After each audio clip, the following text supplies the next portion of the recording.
So it's Friday and we're up at the tiny house today, here by myself.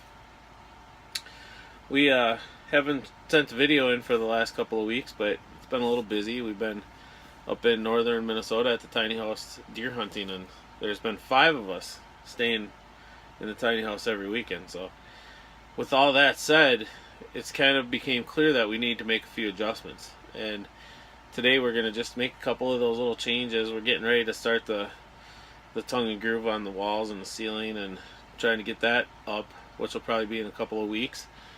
But before we do that, there's a couple of things that we need to do. A couple of those things I'm going to do today. That's what this video will be about. But one of the things that we learned about the tiny house is that it heats extraordinarily efficiently.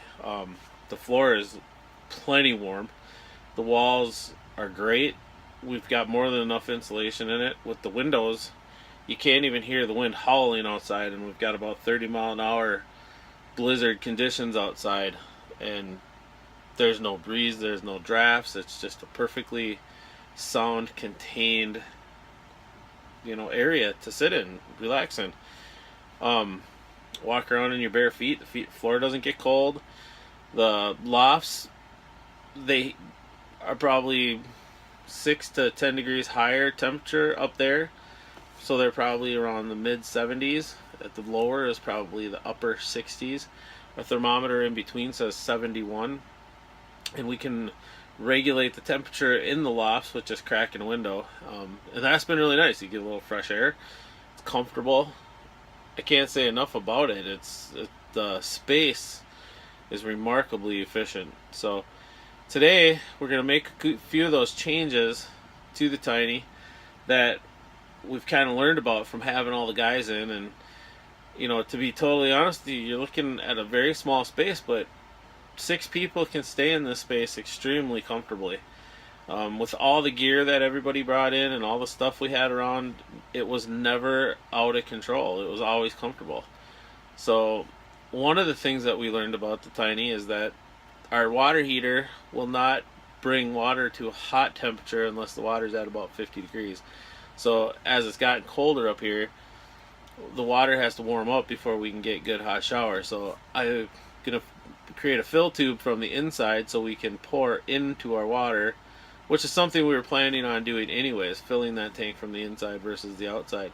So this will allow us to pour hot water down into our tank, get our tank temperature up to 60 degrees, and then we'll be able to have whatever temperature shower you want or whatever temperature you want to do the dishes. So that's going to be one of the projects today. Another one of the projects today is we're going to change the faucet out on the sink, because I don't want that stationary faucet anymore. I want something that raises high. Because of the small sink, we don't have enough room to really do the dishes the right way. So that'll be a nice little change today. And just going to putz around on the inside and stay out of the blizzard, because it is rough outside.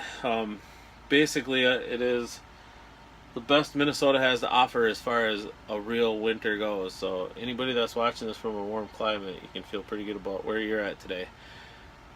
But I will be honest, I wouldn't trade this for anything. It's pretty fun to be up, getting snowed in and blizzard conditions outside, and I think I'm going to go take a walk in the woods a little bit later this afternoon and just go check things out and check it out.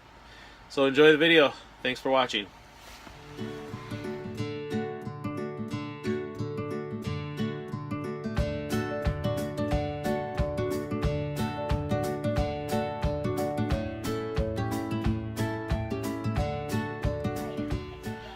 Alright, so I've made the decision that this little fixed faucet, it doesn't move. It's got one on off. There's no mixer, which I like. In its original inception, I really like the idea of it. But the issue I'm having is that if I'm going to put, like, say my coffee pot under there, it may fit with no dishes, but you can't really fit it to maneuver. So we went up and picked up this faucet, which gives us a high rise over the sink, so it should be up here, and it can move out of the way. I think that's going to solve a lot of the dishes problem, making it a little quicker and easier to do the dishes. So let's just kind of see how it goes. Okay, so we shut the water off and we drained the highest to the lowest. So now we just got to uncouple this valve by taking the screw loose and then backing it off so we can make it a little easier. So the easiest way to do it is to turn this fixer nut out, because that holds it in place. And then we'll get a wrench on this and loosen up the PEX fitting.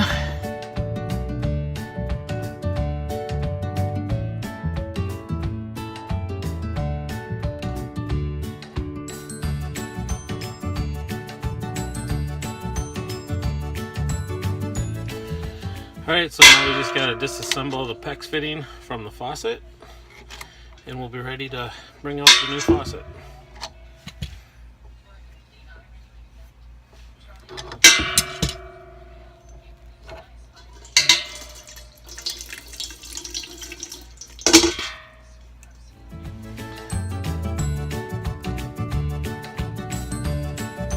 So as we're looking on the faucet, we have a red, which is hot, and a blue, which is cold. The red is on the left, and so we're going to hook our PEX line right straight to our left, and then we're going to put a cap over the top of the cold. So let's get started.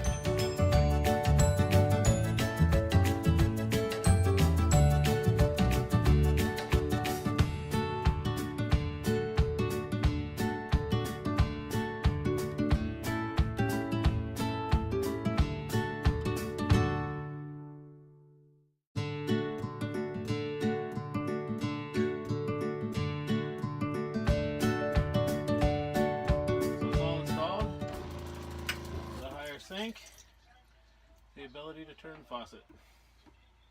That's a winner.